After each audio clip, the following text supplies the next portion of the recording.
Amém. Jesus é o Senhor. Amém, irmãos. Amém, convidados que têm nos assistido através do canal da Igreja Ribeirão das Neves. Ainda vamos dar sequência, na série que nós temos falado a respeito do jornal Árvore da Vida. Estamos iniciando a edição de número 337, título geral, O Senhor é o meu pastor, que também é o título da mensagem de hoje. O Senhor é o meu pastor. E se você já conhece mais da Bíblia, você pode estar lembrando do Salmos 23, com o qual nós vamos falar. O Salmo também tem esse título. Salmo 23 fala, o Senhor é o meu pastor. Muitos cristãos conhecem esse salmo, que fala do conduzir do Senhor. Muitos usam esse salmo para consolar pessoas, para ajudá-las em momentos de tribulação, de fraqueza.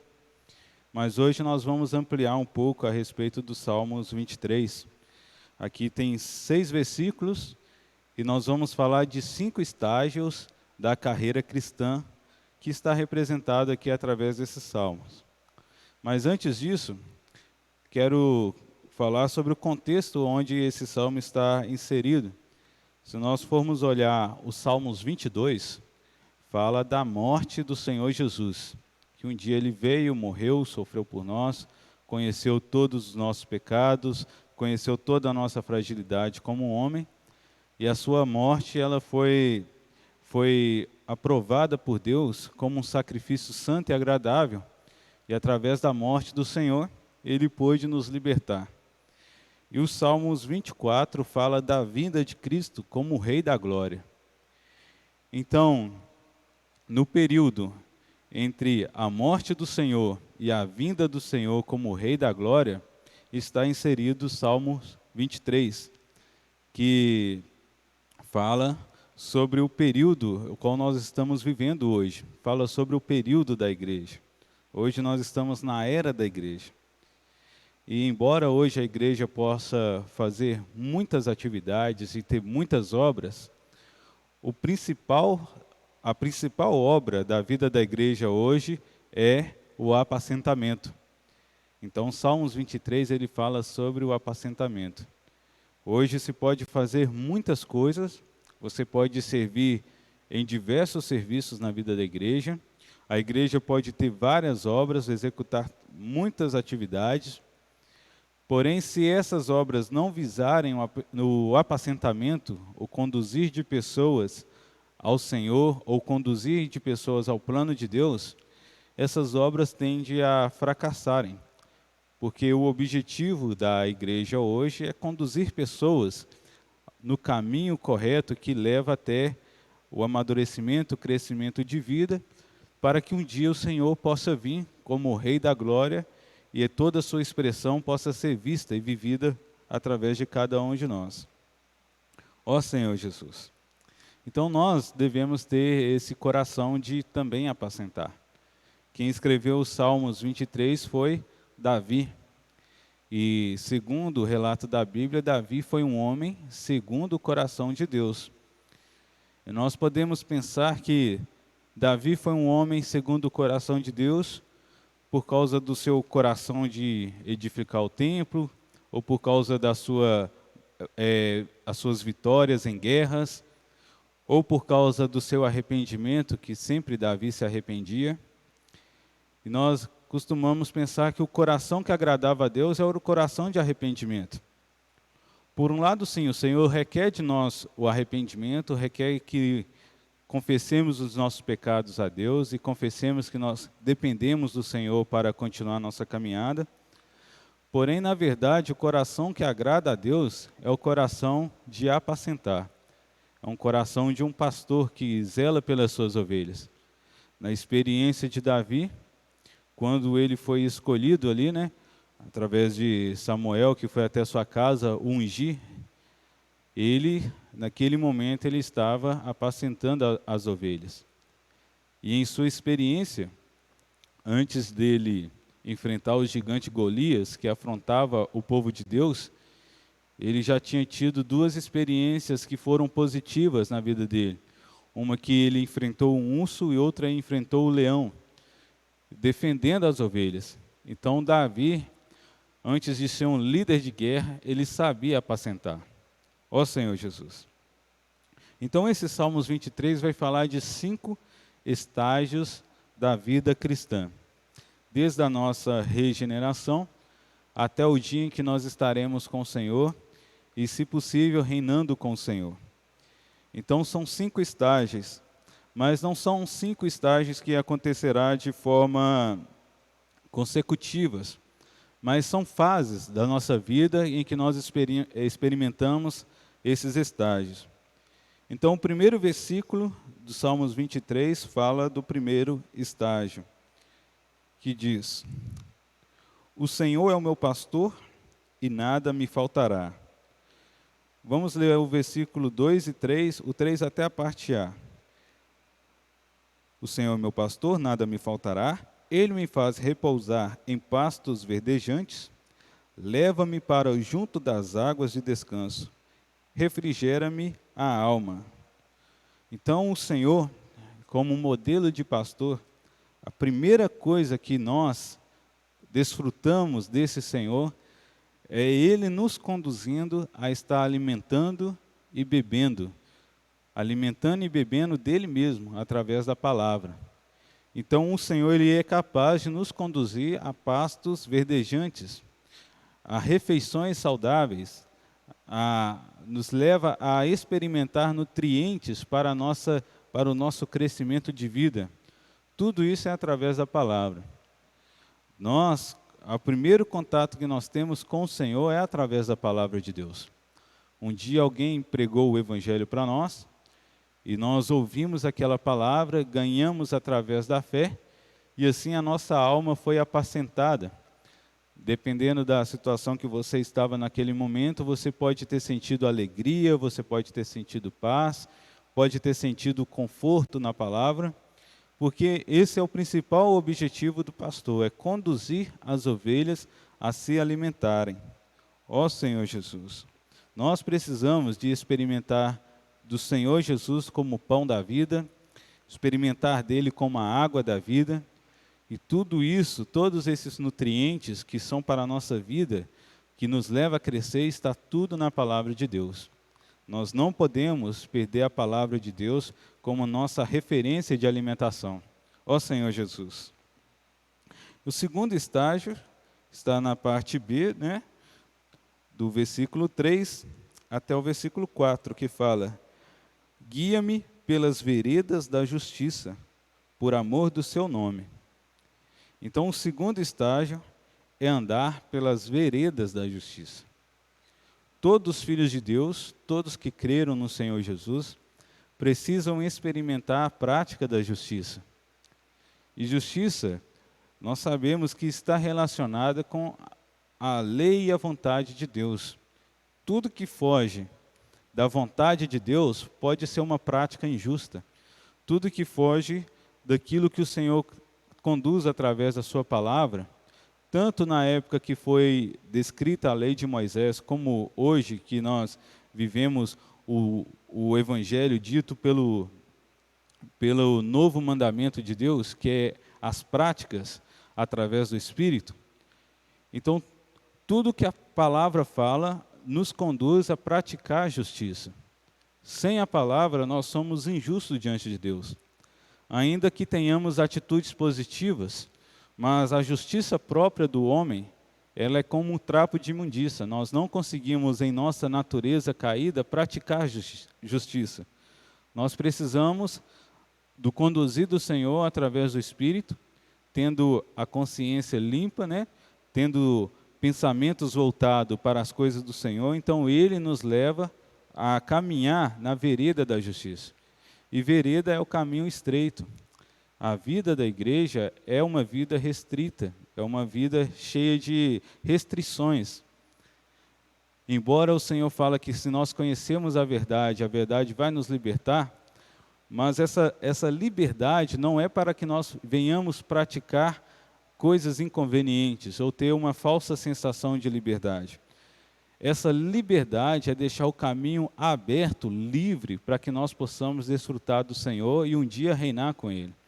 Essa é a verdadeira liberdade, é você ter o acesso à presença de Deus, ter acesso à pessoa de Deus.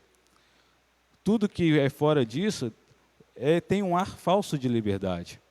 As pessoas fazer o que elas querem não é liberdade. Na verdade, quanto mais elas fazem o que os pensamentos exigem, mais escravos do mundo ela fica. Então, a justiça nos leva até essa liberdade de estar sempre na presença do Senhor. E isso é maravilhoso para nós. Depois de alimentarmos, nós precisamos estar todo momento na presença do Senhor. Ó Senhor Jesus. Agora vamos ler o versículo 4. Fala do terceiro estágio. Ainda que eu ande pelo vale da sombra da morte, não temerei mal nenhum, porque tu estás comigo, o teu bordão e o teu cajado me consolam. Então, cada um de nós, quer que você creia hoje, ou você já tem um tempo que você creu no Senhor, todos nós que abraçamos a fé do Evangelho, passamos por experiências de vale, passamos por experiências de morte. Isso não tem como fugir muito.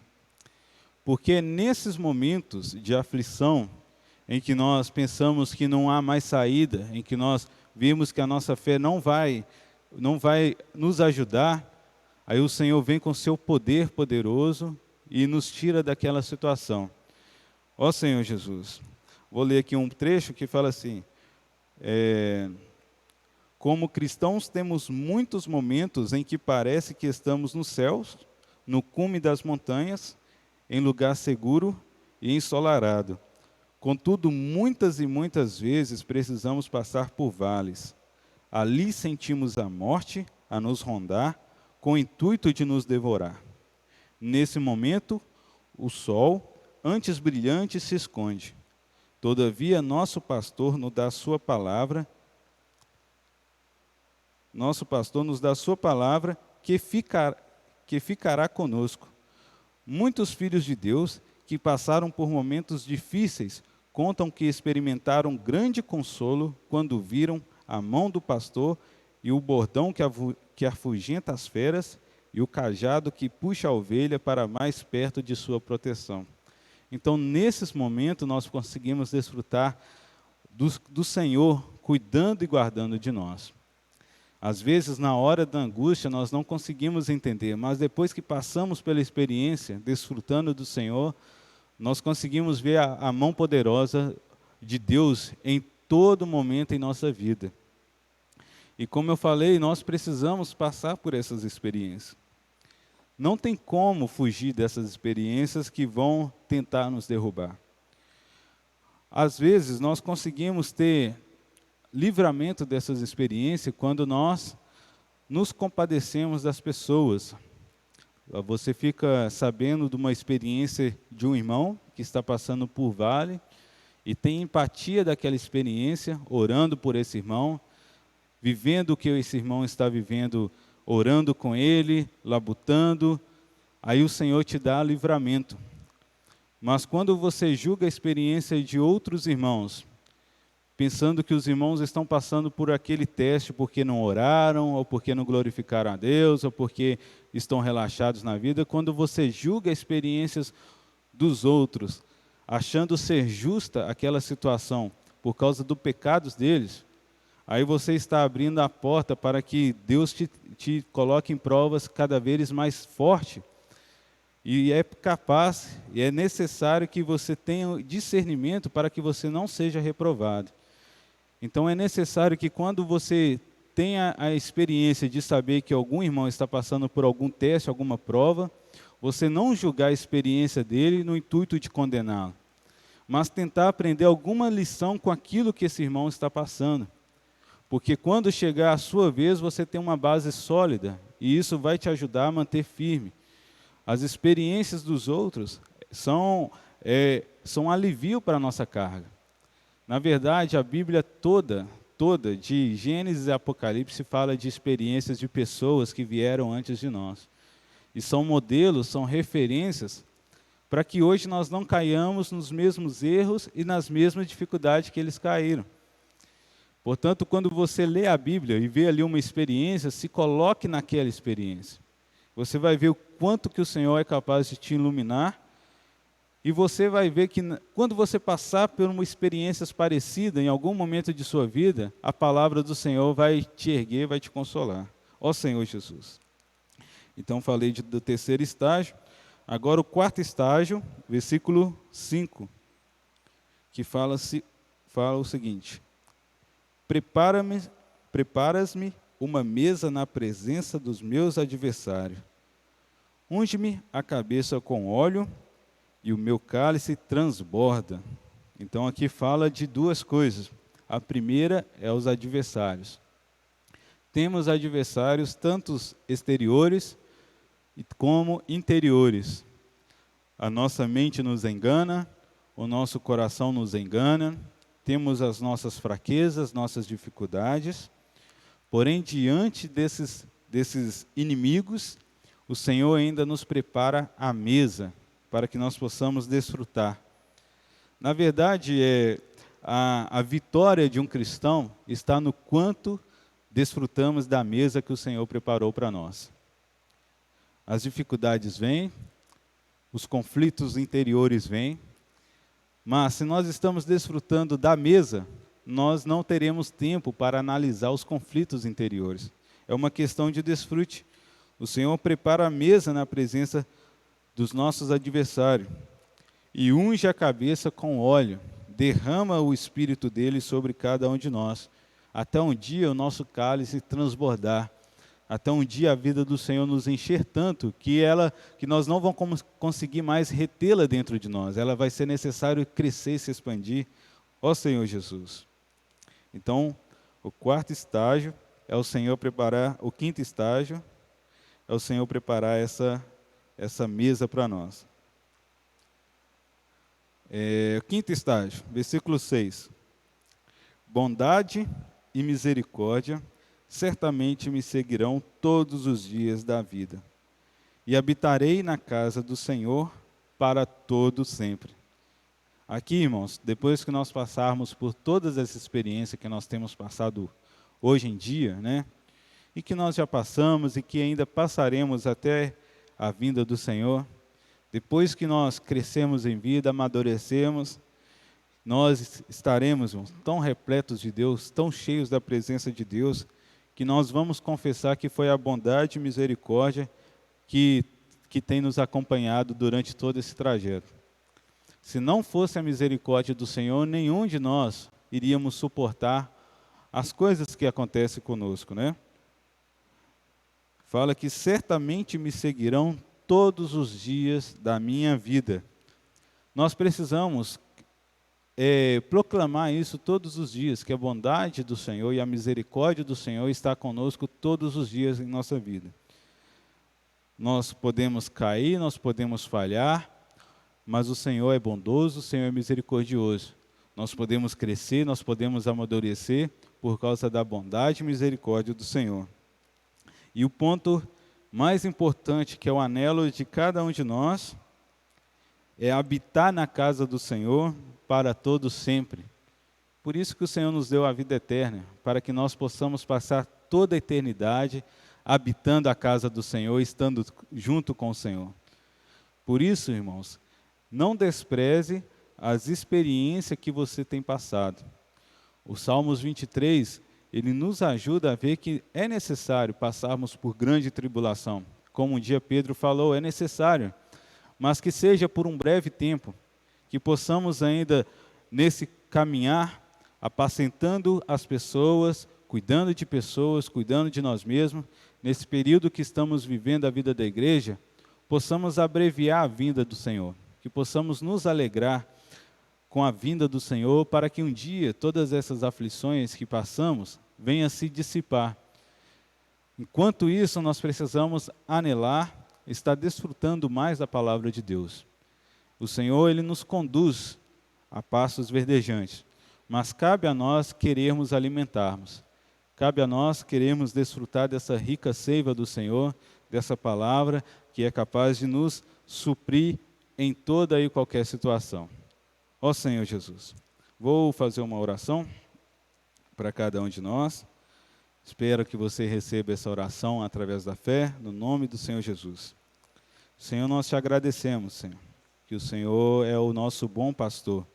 Senhor, que tem nos conduzido a desfrutar de uma maneira tão simples da Tua palavra, independente da situação que estamos, o Senhor sempre nos leva a ter contato com Tua palavra, contato com a Tua presença.